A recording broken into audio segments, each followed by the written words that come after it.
परात्पर परब्रह्म अनंत कोटि ब्रह्मांड नायक गोकुलेंद्र राधापति श्री कृष्ण ही कलिकाल में आज से 500 साल पहले नवद्वीप मायापुर में सची माता के पुत्र के रूप में जन्म लिया है, जिनको हम गौर सुंदर या श्री कृष्ण चैतन्य महाप्रभु के नाम पे जानते हैं। अभी सवाल ये है कि श्री कृष्ण चैतन्य महाप्रभु या गौर सुंदर ही भगवान श्री कृष्ण है, इसका कोई ठोस आधार है? इसका प्रमाण शास्त्र में बहुत ही है। मैं आपको कुछ अंश विश्लेषण अर्थात वर्णन करने का प्रयास करेंगे। देखिए, श्वेता शतर उपनिषद में बोलता है, महान प्रभवोई पुरुष सत्य स्वैश प्रवर्तक। श्वेता शतर में 6-7-3 में बोल रहा है कि वो महान पुरुष जो परम ब्रह्म है, वो महाप्रभु के नाम पे भी उनको जाना जाता है। उनके संस्पर्श में आना मतलब ब्रह्म ज्योति के संस्पर्श में आना बराबर है।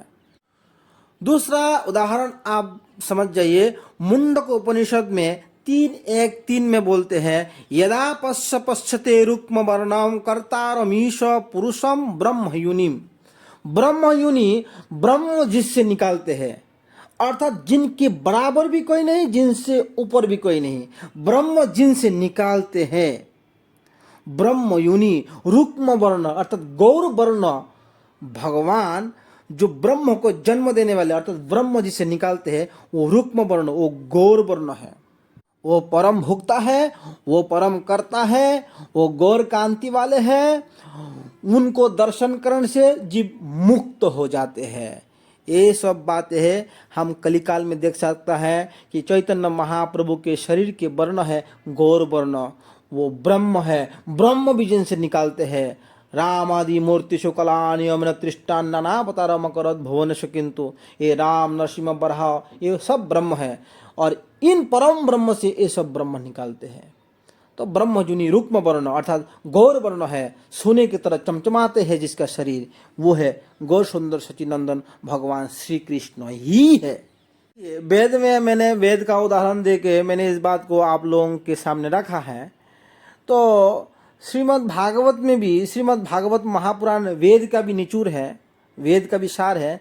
भागवत में नवयुगेश्वर जो महापुरुष निमि महाराज की यज्ञशाला में आए थे और निमि महाराज के प्रश्न के उत्तर देते हुए कलियुग में जो भगवान आएंगे इनके बारे में वर्णन कर रहा है, और उनकी उपासना के तरीका क्या है, वो कैसा है, उनके बारे में वर्णन करते हुए उन लोग कहा, ध्येयम सदा परिवग्नम अभिष्ट दोहम तीर्थास्पद शिव विरिंचितम शरणम भृत्तार्थिहम प्रणतपाल भवाद्विपुतम वंदे महापुरुष ते चरणार वृंदम।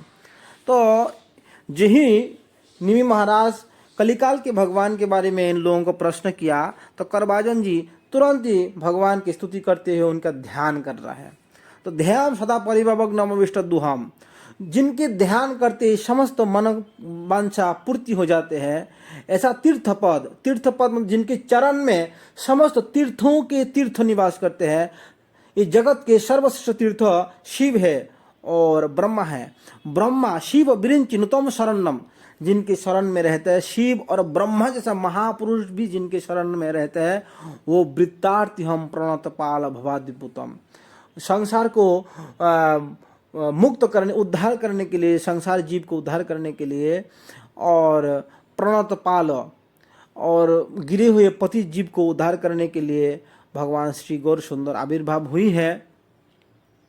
वंदे महापुरुष चरणाम, वैसा महापुरुष के चरण में वंदन करते हैं। फिर दूसरा श्लोक में बोलते हैं, इसी अध्याय की, इसी स्कंद की, त्यक्त्वा सुदुस्तज सुरस्फितो राजलक्ष्मीं धर्मिष्ठ आर्य वचसा जद्गादरन्नम माया मृगं द्वैते स्फीतमनदावद वंदे महापुरुष ते चरणार वृंदम।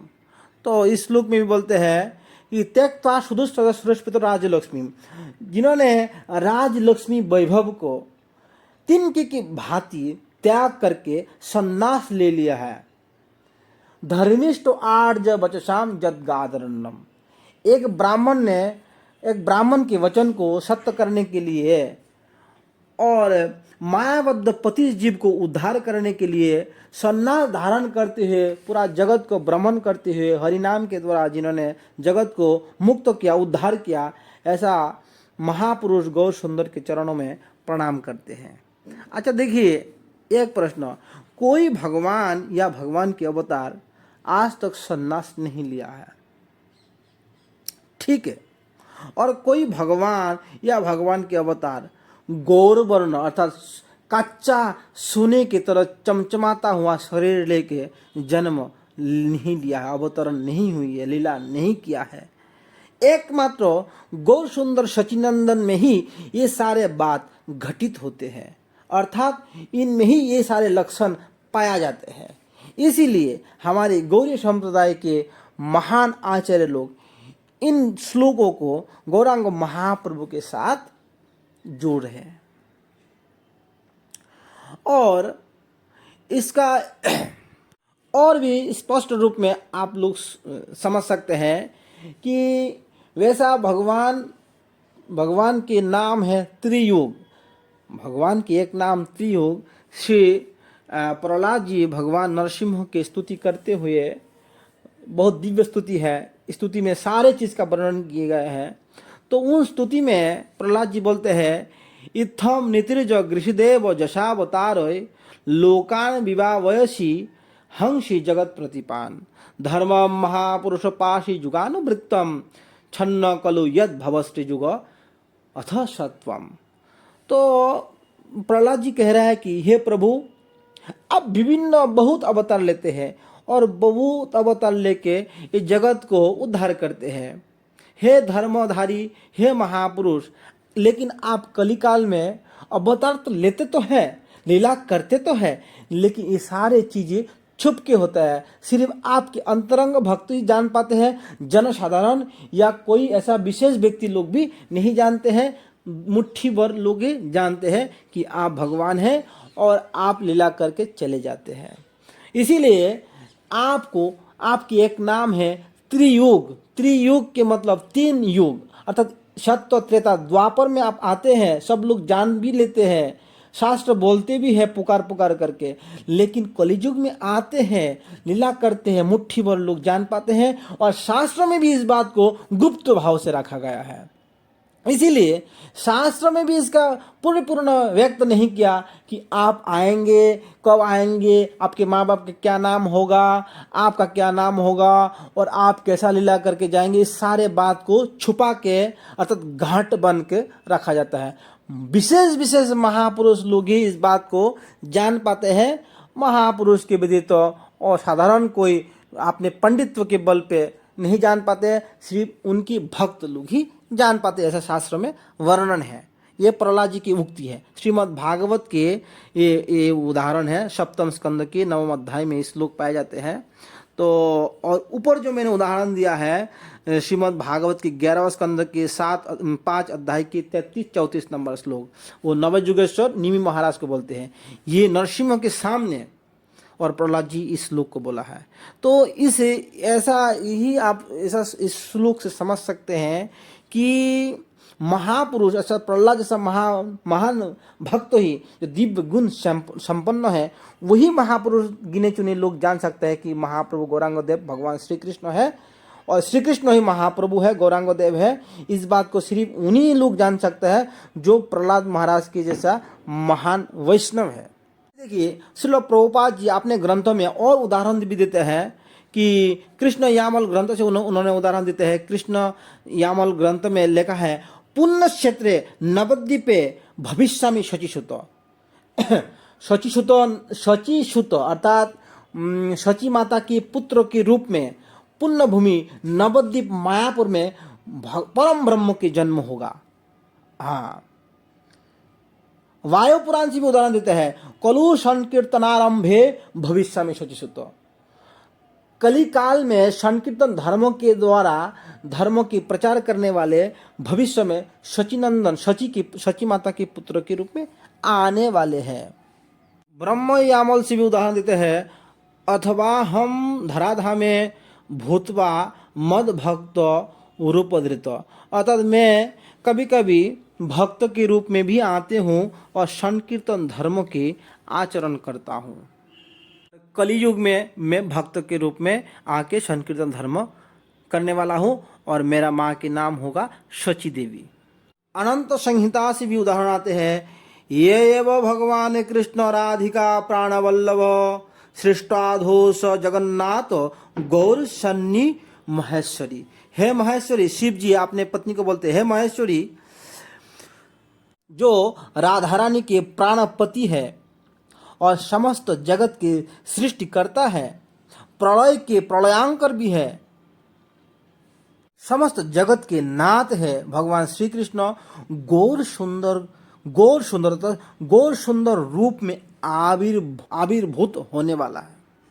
मैं आपको शुरू में ही आप लोगों को कहा कि गौर सुंदर अर्थात चैतन्य महाप्रभु अर्थात गौर सुंदर अर्थात वही श्री कृष्ण है। ये सारे बातें शास्त्र में सूक्ष्म रूप में पाया जाता है। बहुत अध्ययन करने के बाद, ध्यान पूर्वक श्रवण अध्ययन करने से ये सारे बातें शास्त्र में मिलते हैं। श्रील पितामह भीष्म देव जब श्री कृष्ण के सामने भगवान श्री विष्णु के सहस्त्र नाम के गायन कर रहे थे, तो उस समय भी उन्होंने 2 श्लोक के माध्यम से आधा आधा करके, एक श्लोक के आधा आधा करके एक श्लोक के माध्यम से उन्होंने गौरांग महाप्रभु अर्थात सचिनंदन गौर सुंदर के आविर्भाव के अर्थात जन्म के बारे में, इनकी लीला के बारे में वर्णन किया। उन्होंने श्लोक वर्णन किया कि सुवर्ण वर्ण हेमांग वरांग चंदनांगदी सन्नास कृच्छम शांत निष्ठ शांति परायण। भगवान श्री गौर सुंदर, इनके शरीर के वर्ण क्या है? सुवर्ण वर्ण हेमांग, बहुत उज्जवल सोना की तरह चमचमाता हुआ चमकीला है। और वरांग, बहुत सुंदर, बहुत लंबा चौड़ा शरीर है। चंदनांगदी, जिन्होंने चंदन के बालाए, चंदन के कंगन, चंदन के हार धारण, चंदन की लकड़ी के द्वारा बनाया हुआ हार धारण किए हुए हैं। सन्नास कृच्छम शांत, सन्यासी बनकर के कृच्छ साधना के द्वारा जगत को भ्रमण करते हैं। और निष्ठा शांति परायण, अपने धर्म में बहुत निष्ठावान है और शांति परायण, संसार के सारे झंझटंटा से बहुत दूर रहते हैं। वैसा भगवान गौर सुंदर को, ये इन गौर सुंदर के लिए इस लोक के पितामह भीष्म उदाहरण देते हैं। तो इसमें हम देख सकते हैं कि पितामह भीष्म भी जानते हैं कि कलियुग में भगवान सोने के वर्णों में आएंगे और सन्यास धारण करेंगे और इस प्रकार उन्होंने लीला करेंगे। ये बात पितामह भीष्म को भी पता था। महाभारत में श्लोक है। और पितामह भीष्म आप लोग जानते हैं कि 12 महाजन की एक महान महाजन है। स्वयंभू, नारद, शंभु, कौमार, कपिल, मनु, प्रहलाद, जनक, भीष्म, बलिर, व्यासखी, यम। तो ये 12 महाजन हैं। इन 12 महाजन में एक पितामह भीष्म भी है। और वो पितामह भीष्म भगवान गौर सुंदर के लिए ऐसा जब सहस्त्र नाम में भी उनका स्तुति की है। तो इससे प्रमाणित क्या है? ये प्रमाण करने का चीज़ नहीं है, ये तो प्रमाणित है ही। हमें क्या प्रमाण करना है? हम तो उस जगह से यहाँ पे ला करके आप लोगों को सुनाना है जहाँ जहाँ इनके बारे में गुप्त रूप में वर्णन किया गया है, वो प्रमाणित की हुई है। हम आप अभी समझ रहे इस चीज़ को। मैंने अभी आप लोगों को गौरांग महाप्रभु के बारे में शास्त्रों में बताया हुआ जो उदाहरण दिए हैं, इन सारे उदाहरण से भी एक महत्वपूर्ण उदाहरण श्लोक मैं अभी बतलाने वाला हूँ, जो कृष्णदास कविराज गोस्वामी श्री चैतन्य चरितामृत की 1:1-3 में कहा है कि यद वदितम ब्रह्म उपनिषदि तदपश्यतनो वा ये आत्मांतर्जामी पुरुष इति स्वसांस विभव शरय शरीर पूर्ण यह भगवान स्वयं न चैतन्यात् कृष्ण जगति परदत्तम परमिह। इस श्लोक में इन्होंने बतलाते हैं कि अद्वैतम ब्रह्म उपनिषदि अर्थात उपनिषद, ब्रह्म उपनिषद जिनको ब्रह्म कहते हैं, उपनिषद वेद वेदांतो जिनको ब्रह्म कहते हैं, वो गौरांग महाप्रभु के शरीर के ज्योति मात्र है। तेज मात्र है। उपनिषद में जिनको ब्रह्म कहते हैं वो गौरांग महाप्रभु के शरीर के तेज मात्र है। और ध्यानी जो ध्यान करते हैं आत्म परमात्मा का ध्यान करते हैं आत्मा में ही, उन परमात्मा के ध्यान करने वाला का जो भगवान चतुर्भुज है वो श्री गौरांग महाप्रभु के अंश विशेष है। जैसा कि भगवान को सर ऐश्वर्यपूर्ण कहा जाता है, जैसा कि तत्व विचार में भगवान को सर ऐश्वर्यपूर्ण कहा जाता है, वो सरस ऐश्वर्यपूर्ण 6 प्रकार के संपूर्ण ऐश्वर्य को धारण करने वाला वही श्री कृष्ण चैतन्य के अभिन्न स्वरूप है। इस जगत में श्री कृष्ण चैतन्य के अलावा और कुछ भी परतत्व नहीं है। उनसे महान, उससे परम तत्व, उनके समान और कुछ भी नहीं है। वही परतत्व की सीमा है। ये कृष्णदास कविराज गोस्वामी चैतन्य चरितामृत में वर्णन करते हैं। तभी गोस्वामी पाद आगे जाके वर्णन करते हैं कि ये गौरांग महाप्रभु श्री कृष्ण ही है। हाँ है, तो वो भक्त के रूप में क्यों आए हैं, इसका